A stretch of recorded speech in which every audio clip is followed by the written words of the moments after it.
Hello guys, for today's video, tara vacation tayo sa Pinas. Yan, nasa airport na kami. At ngayon guys, una naming pumuntahan yung hotel na binook namin sa Makati. At ito pala yun guys. May dala-dala kaming pagkain dyan. At ayan yung room namin. Yan yung pagkain namin guys, Mang Inasal. Dahil namimiss namin dalawa yung Mang Inasal. Kasi ilang years din kami hindi nakakain ng Mang Inasal guys. Pagkatapos namin naghapunan, pumunta kami sa malapit dito guys na may piryahan. At dahil din tumaya tayo. At yun, tulad ng dati, lagi na lang talo. Buy 20 pesos. At dahil na bored na kami, umuwi na kami guys kasi masyado ng malalim ang gabi at sumakay kami ng tricycle. Grabe, napakamahal yung pamasahe. At kinabukasan, nagbiyahe na kami papuntang Surigao kasi taga Surigao yung partner ko, 'di ba? Para kaming mga ignorante diyan. Saya-saya namin guys kasi for 4 years naka-vacation kami at namimiss namin ang Pinas. Kaya ganyan yung mga mukha namin, tawa dito, tawa doon. At ayan guys, nakarating na kami ng safe sa bahay niya. Kuskus dito, kuskus do. At pagkatapos naming maglinis, ayan guys, pumunta kami sa palengke. Tinitingnan namin yung mga presyo.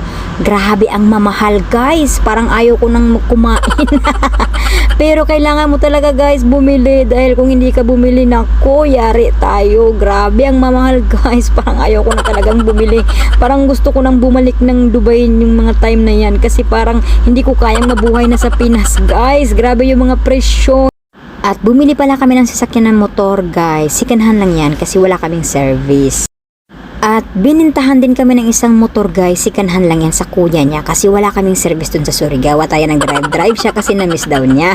At yan lang yung libangan ko dun guys. Kanta, gala, kain, tulog.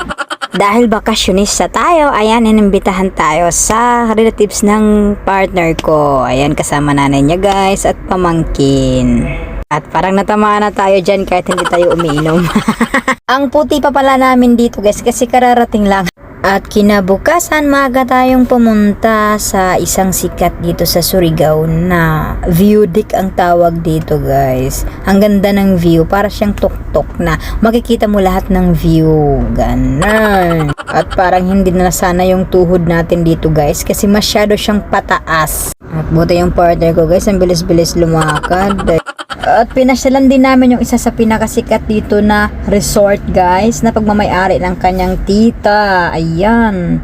At napakalamig ang tubig dyan guys kasi galing talaga siya sa falls. At abangan ang susunod na kabanata. Paalam!